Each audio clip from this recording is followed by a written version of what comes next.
کا support light عام پروگراموں سے تھوڑا مختلف ہے، اس لیے کہ آج ہم موجود ہیں لاہور پریس کلب میں، جہاں پر ایک بہت اہم پریس کانفرنس ہونے جا رہی ہے۔ اس پریس کانفرنس کا مقصد کیا ہے یہ ہم آپ کو بتاتے ہیں۔ جب کسی ملک میں انتخابات ہوتے ہیں تو اس کی جو جماعتیں ہوتی ہیں جو انتخابات میں حصہ لیتی ہیں، وہ اپنا پارٹی منشور یا پارٹی مینیفیسٹو عوام کے سامنے پیش کرتی ہے۔ اس منشور کو پڑھ کے، سمجھ کے یا اپنی جو سپیچز میں وہ بتاتے ہیں تو عوام جو ہے ان کو ووٹ ڈالتی ہے۔ اب اس جو انتخابات ہونے جا رہے ہیں اس میں ہم نے تمام بڑی پارٹیز کے مینیفیسٹو پڑھے ہیں، ان کے منشور پڑھے ہیں۔ اس میں کہیں پر بھی پاکستان میں بسنے والی جو منورٹیز ہیں، جو اقلیتیں ہیں، ان کے حقوق کے متعلق، ان کے جو مسائل کے متعلق کہیں ذکر نہیں کیا گیا ہے۔ اور ہم خاص طور پہ ذکر کریں گے، کسی بھی جماعت نے ہمیں یقین دہانی نہیں کروائی کہ 2023 میں ہوئے جڑا والا والے واقعات جو ہوئے ہیں ایسے واقعات دوبارہ نہ ہوں۔ اور دوسری طرف جو جبری تبدیلی مذہب ہے اور جو چھوٹی بچوں کی جبری شادی ہے، فورس کنورژن جو ہے، اس کو کس طریقے سے آئندہ جو آنے والی حکومت ہے وہ کس طرح روکے گی، اس کا کیا سدباب ہوگا، اس کے متعلق کوئی ذکر نہیں ہے۔ ہماری جو ایجوکیشن ہے، منورٹی سے متعلق جو جاب کوٹا ہے، ایجوکیشن میں جو کوٹا ہے، کسی نے بھی اپنے منشور میں ان چیزوں کا ذکر نہیں کیا۔ تو آئیں ناظرین، آپ کو لیے چلتے ہیں لاہور پریس کلب میں، جہاں پر منورٹی الائنس پاکستان کے ممبران موجود ہیں اس وقت، اور پریس کانفرنس ابھی شروع ہونے جا رہی ہے۔ تو آئیں چلتے ہیں۔ اور یہ آج کی press conference minorities alliance Pakistan کی جو مرکزی لیڈرشپ ہے وہ یہاں پہ موجود ہے، اور ہم خصوصی طور پہ آج جو آنے والا الیکشن ہے 8 فروری کو 2024 کا، اس کے حوالے سے جو ہمارے جو پولیٹیکل پارٹیز ہیں، جس طرح انہوں نے اپنے پولیٹیکل مینیفیسٹو میں جو 2024 کے الیکشن کے لیے انہوں نے تیار کیا، اس کے حوالے سے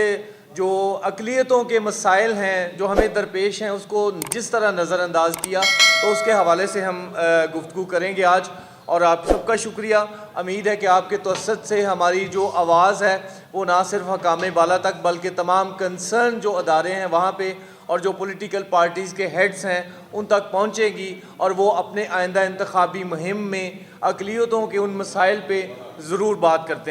کریں گے۔ تو سب سے پہلے میں سمجھتا ہوں کہ ہم نے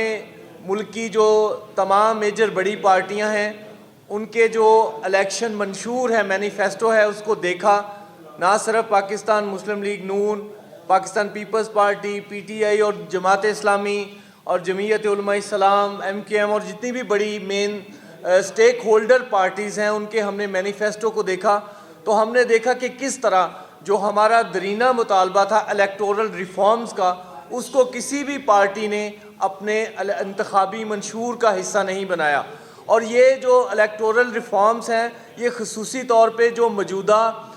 مخلوط طرز انتخاب ہے اس کے حوالے سے ہے، جس کو ہمیشہ اقلیتوں نے پورے 5 سال ہم نے پروٹیسٹ کیے، احتجاج کیے کہ اس کو ہم سے یہ ہمارے سر پہ مسلط کیا گیا ہے تو اس کو ہٹایا جائے، لیکن اس کو کوئی بھی کسی بھی پارٹی نے ٹیک اپ نہیں کیا۔ اس سے نظر آتا ہے کہ کس طرح جو یہ جمہوریت کے نام پہ بننے والی پارٹیاں ہیں، کس طرح ہمیں ان ریزرو سیٹ پہ جو اقلیتوں کے لیے ہیں اور خواتین کے لیے ہیں ان پہ یہ کس طرح آمرانہ اپنا اختیار استعمال کرتے ہیں، کیونکہ آپ کو پتہ ہوگا کہ جو مخصوص نشستیں ہیں خواتین کی اور اقلیتوں کی، جن کی تعداد قومی اسمبلی میں 70 کے قریب ہے، یہ 70 نشستوں پہ جو کہ قانون سازی کے عمل میں ایک رول پلے کرتے ہیں، وہاں پہ یہ ہر بڑی پارٹی جو ان کے ہیڈز ہیں وہ اپنی منمانی کرتے ہیں۔ اور بہت ساری تمام پارٹیوں میں 2002 سے مخلوط طرز انتخاب شروع ہوا، اور تب سے لے کے آج تک کئی ایسے تمام بڑی پارٹیوں میں، پاکستان پیپلز پارٹی میں، پی ایم ایل این میں اور باقی پارٹیوں میں ایسے لوگ ہیں جو 25 سال سے 20 سال سے اقتدار میں ہیں، اور اس طرح ہمارے جو ووٹرز ہیں ان کا کوئی کردار نہیں ہے، نہ وہ ان کو سیٹوں سے ہٹا سکتے ہیں، نہ وہ ایک نئے شخص کو الیکٹ کر کے پہنچ سکتے ہیں۔ تو اس طرح یہ ہمارا جو آئینی حق ہے کہ ہم اپنے ریپرزینٹیٹیو کو چوز کر سکیں with our power of vote, وہ ہم سے چھین لیا گیا ہے. تو یہ ہماری بہت بڑی ڈیمانڈ تھی جس کو نظر انداز کیا گیا, جس پہ ہمیں بڑا افسوس ہے کہ ایسا پولیٹیکل پارٹیز نے کیوں کیا. اب اس کی ایک اور تازہ مثال آپ سنیں کہ جس دن سپریم کورٹ کے فیصلے سے پی ٹی آئی سے انتخابی نشان لے کر پی ٹی آئی کو اس عمل سے ہٹا دیا گیا, تو آپ نے دیکھا ہوگا کہ کس طرح جو ریزرو سیٹ ہیں خواتین اور اقلیتوں کی, ان پہ بھی ان کو وہ بھی نہیں ملیں گی. تو اس طرح جو پی ٹی آئی کے اقلیتی ورکرز ہیں, جو ان کی خواتین ہیں, ان سے نمائندگی کرنے کا اپنے عوام کی وہ بھی حق چھین لیا گیا. اور میں آپ کو وکیل ہونے کے ناطے یہ بتاتا ہوں کہ اس کے لیے ہمارے آئین میں نہ جو الیکشن ایکٹ ہے ہمارا 2017 کا, نہ پولیٹیکل پارٹیز ایکٹ میں اس کا کوئی ریمیڈی نہیں ہے, کوئی اس کا نہیں ہے کہ اگر اس طرح کی صورتحال ہو تو جو ریزرو, جو ایسی جماعت جس کو کہ باہر کر دیا گیا انتخابی عمل سے, اس کی جو ریزرو سیٹوں پہ آنے والے ہیں ان کے لیے کیا لاحِ عمل ہوگا. تو اس کے لیے میں سمجھتا ہوں یہ بڑا تکلیف دہ ہے. اس کے بعد میں سمجھتا ہوں کہ ہمیں اس مطالبے کو ہم دہراتے ہیں کہ ہمیں دورے ووٹ کا حق دیا جائے, کہ ہم مین سٹریم پارٹیز میں, مین سٹریم کانسٹیٹوینسیز میں اپنے جو الیکٹیبل لوگ ہیں ان کو بھی ووٹ کاسٹ کریں, اور جو ریزرو سیٹ ہیں وہاں پہ ہمیں رائٹ ٹو ووٹ دیا جائے, تاکہ یہ چند لوگوں کے مرہونے منت یہ نشستیں نہ رکھیں بلکہ یہ لوگوں کے پاس اختیار ہو. اس کی مثالیں دنیا میں موجود ہیں, اس کی مثالیں جرمنی میں ہیں, اس کی تھائی لینڈ میں ہے, اس کی رومانیہ میں ہے, اور بہت سارے ایسے ممالک ہیں. امریکہ کی کچھ ریاستوں میں بھی یہ سسٹم چلتا ہے, اس کو کہتے ہیں پریپورشنل ریپرزنٹیشن سسٹم. تو اس کے تحت ہم چاہتے ہیں کہ یہ اس کے تحت لوگوں کو حق دیا جائے تاکہ وہ الیکٹ ہو سکیں. اس کے بعد میں سمجھتا ہوں کہ ہمارا سانحہ جڑاں جو 16 اگست کو ایک بہت بڑا سانحہ ہوا, جس کی وجہ سے پاکستان کی عالمی سطح پہ بدنامی ہوئی, اور میں سمجھتا تھا کہ ضرور جو ہماری پولیٹیکل پارٹیز ہیں جنہوں نے 16 اگست کو جڑاں کا دورہ بھی کیا, وہ ضرور بات کریں گے کہ ہم اپنے منشور میں یہ چیز کو شامل کریں گے کہ اس طرح کے سانحات جو ہیں وہ کبھی نہیں ہوں گے, لوگوں کو اس طرح جلاؤ گراؤ نہیں کیا جائے گا, اس طرح لہامی کتابوں کی جو ہے بے حرمتی یا جلاؤ گراؤ نہیں ہوگا, اس بڑے پیمانے پہ چرچز کو نہیں جلایا جائے گا. جو کانسٹیٹیوشنل رسپانسبلٹی ہے ہماری پولیس کی یا محافظ اداروں کی کہ لوگوں کے جان و مال کا تحفظ کیا جائے, اس کو انشور کیا جائے گا. لیکن ہم نے دیکھا کہ ان پارٹیز کے جو منشور ہیں اس میں انہوں نے جڑاں کے سانحے کو اور لوگوں کو انصاف دینے کے لیے, لوگوں کی اشکشوئی کرنے کے لیے بھی اپنے انتخابی منشور میں اسی طرح کی کوئی بات نہیں کی. اور ایک اور عرصہ دراز سے اقلیتوں کا ایک درینہ مطالبہ ہے, خصوصی طور پہ ہندوؤں کا سندھ میں اور مسیحیوں کا پنجاب میں, کہ جو ہماری کم سن بچیاں ہیں ان کو جبری اغوا کیا جاتا ہے, ان کا ریپ ہوتا ہے, اور پھر جو ریپسٹ اور ابڈکٹر ہیں, جو اغوا کار ہیں اور زنا کار, وہ سزا سے بچنے کے لیے زنا اور اغوا کی مذہب کی ریلیجن کارڈ کھیلتے ہیں اور کنورشن کا سہارا لیتے ہیں, جس کو ہم کہتے ہیں کہ فورس کنورشن ہے. تو اس پہ ہم بڑی عرصہ دراز سے 10-15 سال سے اقلیتیں تڑپ رہی ہیں کہ اس طرح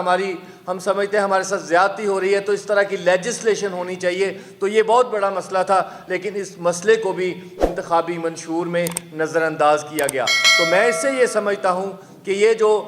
ہمارے مسائل ہیں, جس طرح مس یوز آف بلاسفیمی حساس مذہبی قوانین ہیں, ان کا جس طرح جڑاں کی میں نے بات کی, ان کا بھی غلط استعمال ہوا. تو میں سمجھتا ہوں کہ یہ جو ہمارے بڑے مسائل ہیں ان کو نظر انداز کیا جانا بالکل میں سمجھتا ہوں یہ غیر جمہوری رویہ ہے. 1 کروڑ کے قریب اقلیتیں ہیں اور 50 لاکھ سے زائد ہمارے ووٹ ہیں جن کے مسائل کو ایڈریس نہیں کیا گیا. میں سمجھتا ہوں یہ ہمارے ساتھ بڑی زیادتی ہے. اب ہمارے حلقوں میں دورے کیے جاتے ہیں, ہم سے ووٹ کی ڈیمانڈ کی جاتی ہے, لیکن کوئی اس طرح کا انٹرسٹ, خصوصاً مین جو پولیٹیکل ہمارے لیڈرز ہیں, وہ یہ ہمیں حق دینے کے لیے, آواز اٹھانے کے لیے تیار نہیں. میں آج ان لیڈروں سے, میں بلاول بھٹو زرداری سے, میں میاں نواز شریف سے, میں جناب عمران خان سے, میں اور باقی خالد مقبول صدیقی سے, اور جو ہمارے جو دوسرے جماعتوں کے لیڈران سے ہیں, میں ان سے پوچھتا ہوں کہ اگر میں پاکستان کا سٹیزن ہوں تو مجھے آئین میں پاکستان کا صدر ہونے پہ کیوں پابندی لگائی گئی. میں ان سے پوچھتا ہوں کہ میرے وزیر اعظم بننے پہ آج بھی پاکستان کے آئین میں پابندی ہے, تو اس پابندی کو ہٹایا جانا چاہیے. یہ آپ کے انتخابی منشور کا منشور میں شامل ہونا چاہیے تھا کہ ہم آرٹیکل 25 کانسٹیٹیوشن آف پاکستان کے تحت تمام لوگ برابر کے شہری ہیں اور ہم جو کانسٹیٹیوشنل ڈسکریمنیشن ہے اس کا خاتمہ کریں گے. تو یہ چیزیں جب ہم دیکھتے ہیں عملی طور پہ کہ پولیٹیکل پارٹیز ان کو ایڈریس نہیں کرتی تو ہمیں شدید تکلیف ہوتی ہے, رنج ہوتا ہے, اور ہم سمجھتے ہیں کہ لیکن ہم جمہوری لوگ ہیں, ہم جمہوری عمل کا حصہ رہتے ہیں, ہم کوئی بائیکاٹ تو نہیں کرنے جا رہے, نہ ہم یہ کہتے ہیں کہ ہم اس سسٹم کو نہیں مانتے, لیکن ہم اپنی آواز آپ کے ذریعے ضرور بلند کر رہے ہیں کہ خدا را آپ ان ایشوز پہ ایک پالیسی دیں, آپ ان ایشو کو اپنے مینیفیسٹو کا حصہ بنائیں تاکہ اقلیتوں کو ان کے برابر اور یکساں حقوق ملے اور ہم سمجھ سکیں کہ جو مرکزی جو ہماری جو مین سٹریم پارٹیز ہیں وہ اقلیتوں کا خیال کرتی ہیں, ان سے محبت کرتی ہیں. تو آج اس حوالے سے یہ ہماری جو آج کے مطالبات تھے, یہ ہماری بات تھی. تو ابھی جوزف جانسن صاحب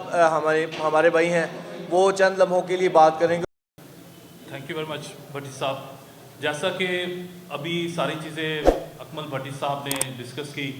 تو میں سمجھتا ہوں ایز اے منورٹی الائنس کا ممبر ہوتے ہوئے کہ جو ہمارے مسائل ہیں, آپ دیکھیں 75 سال کی ہسٹری میں یہ سٹرگل جو آپ دیکھ رہے ہیں, جب ہم جو الیکشن کے وقت ہر طرف جو ہے وہ ایک پولیٹیکل سٹرگل چل رہی ہے پورے پاکستان میں. پولیٹیکل سٹرگل کے اندر ہر ایک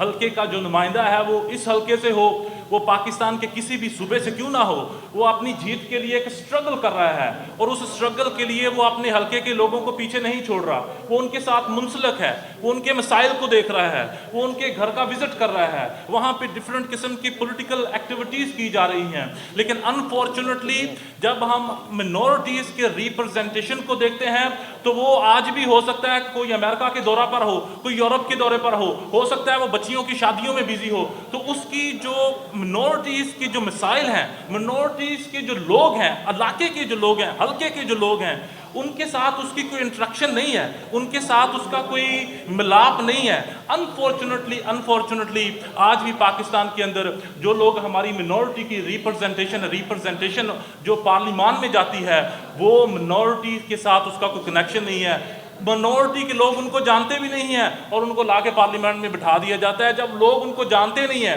جب وہ مسائل کو نہیں جانتے, تو پھر وہ ہمارے مسائل کو, ہمارے بچیوں کے مسائل کو, ہمارے پانی کے مسئلے کو, ہماری ایجوکیشن کے مسائل کو, ہماری سڑکوں کو, ہمارے سیوریج کے مسائل کو کون حل کروائے گا؟ یہ سیوریج کے مسائل, یہ بچوں کے برتھ سرٹیفکیٹ, یہ بچوں کی ایکول رائٹس, بچوں کی اسکالرشپ 5% جو شہباز بھٹی نے کوٹے کا اعلان کروایا, پروف کروایا, اس کی امپلیمنٹیشن, جبری تبدیلی مذہب کے جو سینکڑوں کیسز ہوتے ہیں, جب ہمارے مسیح منورٹیز کے لوگ پولیس اسٹیشن میں جاتے ہیں تو ان کی FIR ریجیکٹ کر دی جاتی ہیں, تو اس کے مسائل کا ان کو کیسے پتہ, وہ کون ان کے حل کروائے گا؟ تو آج ہماری مین سٹریم پولیٹیکل پارٹیز کے ساتھ یہی ڈیمانڈ ہے, یہی درخواست ہے, یہی عرض ہے کہ وہ جب منورٹیز کے لوگوں کا خدارہ جب چناؤ کرتے ہیں تو وہ تھوڑا سا تو خیال کریں, جو لوگ منورٹیز کے اندر, حلقوں کے اندر کام کر رہے ہیں, ان کو چنتے ہوئے تھوڑا سا دیکھیں کہ ہم نے منورٹیز کو کن لوگوں کو اپنے اس پارلیمان کا حصہ بنانا ہے, کن لوگوں کو ہم نے آگے لے کر جانا ہے. آج آپ دیکھیں کہ پہلے گورنمنٹ جو ہے وہ اس سرکل میں تھی کہ پاکستان کے اندر اکراس دا کنٹری کوئی جبری تبدیلی کا واقعہ جو ہے یہ سارا جوک ہے, لیکن آج ملٹیپل ہیومن رائٹس کمیشن کی آپ دیکھ لیں, ملٹیپل رپورٹس آپ دیکھیں, وہاں پر لکھا ہوا ہے کہ کتنی جو 12 سال کی بچیوں سے لے کر 10 سال کی بچی, 9 سال کی بچی, سندھ میں آپ جائیں, پنجاب میں آپ دیکھیں, 100 کیسز ہیں جو ہم یہاں پر آپ کو پریزنٹ کر سکتے ہیں. تقریباً پچھلے سال میں 100 سے زائد کیسز ہیں جو بچیاں جو ہیں ان کی کم عمری میں شادیاں ہوئی ہیں, وہ مذہب سے, ان کا کرسچن, ان کا منورٹیز سے تعلق ہے, اور جب ان کو وہ پولیس اسٹیشن میں پیرنٹس اپنی بچیوں کی واپسی کے لیے جاتے ہیں تو جو انسٹیٹیوٹس جنہوں نے تحفظ مہیا کروانا ہے, جن اداروں نے وہ بچیاں چھوٹی ماں باپ کو واپس کروانی ہیں, وہ ان کو میرج کے سرٹیفکیٹ دیتے ہیں, وہ ان کو نکاح نامے دیتے ہیں, وہ ان کو کنورجن کے سرٹیفکیٹ دیتے ہیں, اور ان کے اوپر 18 سال کی عمر لکھی ہوتی ہے. کوئی ان کا ایگزامن نہیں کرتا, کوئی ان کی وہاں پر کوئی جانچ پڑتال نہیں کرتا, کوئی ان بچیوں کی ایج ایگزامن نہیں ہوتی, ڈاکومنٹس کی پراپر ایگزامن نہیں ہوتی. اور انفارچونیٹلی پولیس کے ادارے اور جب ہم انصاف کے جا کے دروازے کھٹکھٹاتے ہیں تو انفارچونیٹلی انڈیویجولی ان جو کروشل ایویڈنس ہوتا ہے, جو پیرنٹس کے پاس برتھ سرٹیفکیٹ, چرچ کے سرٹیفکیٹ, اس کو اگنور کر دیا جاتا ہے. اور جو 18 سال کا نکاح نامہ ہے اور جس پہ 18 سال کی عمر لکھی ہوتی ہے, جو میرج سرٹیفکیٹ ہے, اس کو ایکسیپٹ کر لیا جاتا ہے, جس کی وجہ سے بچی جو ہے وہ 12 سال کی عمر میں, 10 سال کی عمر میں اس کو جو سو کولڈ اس کا ہسبینڈ ہوتا ہے اس کے ساتھ قانونی طور پر بھیج دیا جاتا ہے. تو یہ مسائل جو ہیں منورٹیز کے, یہ کب اگر مین سٹریم اس کو اپنی پولیٹیکل ول میں, پولیٹیکل مینیفیسٹو کا حصہ نہیں ہمارے مسائل کو بناتے, تو ہماری 5 سال کی سٹرگل جو ہے جو منورٹی الائنس پاکستان کر رہی ہے اکراس دا پاکستان, وہ میں سمجھتا ہوں اگنور ہو جاتی ہے, نگلیکٹ ہو جاتی ہے, اس کا کوئی ہے نہیں. تو یہی وجہ ہے کہ آج ہم یہاں پر آپ لوگوں کے درمیان آئے, آپ سے سوال کرتے ہیں, آپ ہمیں بتائیں کیا ہمارے پاس ہمارے منورٹیز کے, کیا ہم نے پاکستان جب بنا تو ہمارے بزرگوں نے اس میں حصہ نہیں ڈالا؟ کیا ہمیں حق نہیں ہونا چاہیے کہ لوگ جب ہمارے پارلیمان میں جائیں, آپ بتائیں, صحافیوں سے سوال کرتا ہوں, تو وہ منورٹیز کے حلقوں سے لوگ چنے ہوئے جانے چاہیے, نہ کہ آپ کسی کو ادھر سے اٹھائیں اور کسی کو ادھر سے اٹھائیں اور کسی کو ادھر سے اٹھائیں اور پھر آپ جا کے اس کو پارلیمان کا حصہ بنا دیں جس کو پتہ بھی نہیں ہے منورٹی کے مسائل کیا ہیں. کیا آپ اس چیز کو احساس کرتے ہیں؟ میں سمجھتا ہوں بہت سارے ہمارے میجورٹی کے ریلیجن کے جو دوست ہیں, جو ہمارے حلقے کے لوگ ہیں, وہ ان چیزوں کو اکنالج کر رہے ہیں اور وہ سمجھتے ہیں, لیکن انفارچونیٹلی آواز نہیں ہے. تو میں آج صحافیوں سے درخواست کرتا ہوں کہ آپ اس کو سیریس لیں, آپ دیکھیں اور ہماری آواز بنیں, ہمارا ساتھ دیں, اور ہمارے جو یہ ووٹ کا جو حق ہے, ہمارے ریپرزنٹیشن جو ہے وہ پولیٹیکل الیکشن کے ذریعے ہونی چاہیے, سلیکشن کے ذریعے نہیں ہونی چاہیے. اساس قوانین کا جو غلط استعمال ہے, اس سے پھر الزام ہم پہ آ جاتا ہے کہ پتہ نہیں خدا نہ خواستہ جب منورٹیز کے اساس قوانین کی بات کرتے ہیں تو یہ ہماری ڈیڈ لائن کراس کرتے ہیں. لیکن انفارچونیٹلی جب اس کا غلط استعمال ہوتا ہے تو میجورٹی کے صحافیوں کو پوچھتا ہوں, کیا آپ کو ان کو روکنا تھام نہیں کرنی چاہیے؟ کتنے لوگ ہیں اس کا غلط استعمال کرتے ہیں, اور اس میں منورٹیز اور میجورٹی ہر بندہ جو ہے اس میں پستا ہے, اس کی آواز ہونی چاہیے. خدا نے سب کو ایکول انسان بنایا ہے, اور میں سمجھتا ہوں کہ جب ہم سارے ایکول ہیں, انسان اشرف المخلوقات ہے, تو ہمیں کانسٹیٹیوشنلی اور پریکٹیکلی کاموں میں بھی ڈسکریمنیشن کا یا ان ایکویلٹی کا سامنا نہیں کرنا چاہیے. پاکستان ہمارا ہے, اور ہم اس پاکستان میں رہتے ہوئے جب رہتے ہیں تو ہمیں پاکستان میں ایکول رائٹس اور اپنے آپ کو جیسا کہ کانسٹیٹیوشنل, آپ ہمیں وہ سیٹ ہم جیتے نہ جیتیں, لیکن کانسٹیٹیوشن ہمیں ڈسکریمنیٹری اور ان ایکویلٹی کر رہا ہے, اسے ختم کرنا چاہیے تاکہ میں اور آپ دونوں مل کر ایکولی یہاں پر اپنی زندگی بسر کر سکیں. بہت شکریہ جی. آخر میں یہ کہنا چاہتا ہوں کہ جتنی بڑی پولیٹیکل پارٹیز ہیں ان کو جب بھی وہ حلقوں میں جائیں گے, منورٹیز الائنس پاکستان پورے ملک میں آگے عوامی آگہی مہم کا آغاز کیا ہے کہ جو بھی MNAs MPAs حلقے میں ووٹ مانگنے جائیں گے تو وہاں انہیں مذہبی اقلیتوں کے لوگوں کا سامنا کرنا پڑے گا. وہ ان سے سوال کریں گے کہ بلاسفیمی لا کا جو مس یوز ہو رہا ہے اس پر آپ نے اپنے منشور میں یا اپنی پالیسیز میں اس کو کیوں شامل نہیں کیا. یہاں جبراً تبدیلی مذہب کا ایک بہت بڑا ہمارا ایشو ہے, بہت سارے اور معاملات ہیں. تو منورٹیز الائنس پاکستان ملک بھر میں جہاں بھی جو کینڈیڈیٹ ہیں وہ آئیں گے تو انہیں ان سوالات کا سامنا کرنا پڑے گا کہ انہوں نے کس طریقے سے مذہبی اقلیتوں کو یکسر نظر انداز کر دیا, اور صرف ایز اے ٹیشو پیپر, صرف ووٹ لینے کی خاطر ان کے گھروں کے یا ان کے محلوں کے جو ہیں دورے کیے جا رہے ہیں. تو میں کہتا ہوں کہ یہ شرم کا مقام ہے کہ جو سیاسی جماعتیں ہیں انہوں نے مذہبی اقلیتوں کو یکسر نظر انداز کیا ہے. حالانکہ پاکستان میں بننے میں, تحریک پاکستان میں اور بعد میں مذہبی اقلیتوں کا اور خصوصی طور پر مسیحیوں کا ایک بہت بڑا رول ہے. جتنے بھی لیڈرز پیدا ہوئے ہیں وہ ہمارے اداروں نے پیدا کیے, ہاسپٹل ہم نے بنائے, تعلیمی ادارے ہم نے بنائے. تو جو ایک ہمارا رول ہے اسے ہر لحاظ سے, چاہے وہ نصابی کتابیں ہیں یا باقی سے بھی نظر انداز کر دیا گیا ہے. تو میں سمجھتا ہوں کہ اس وقت اس دفعہ جو بھی کینڈیڈیٹ ہوں گے انہیں اپنے حلقے میں مذہبی اقلیتوں کی طرف سے سوالات کا سامنا کرنے پڑے گا. بہت شکریہ آپ سب کا, تھینک یو, آپ تشریف لے کے آئے, اور آئی ہوپ سو کہ اس طرح ہم ایک دوسرے کی آواز بنیں گے.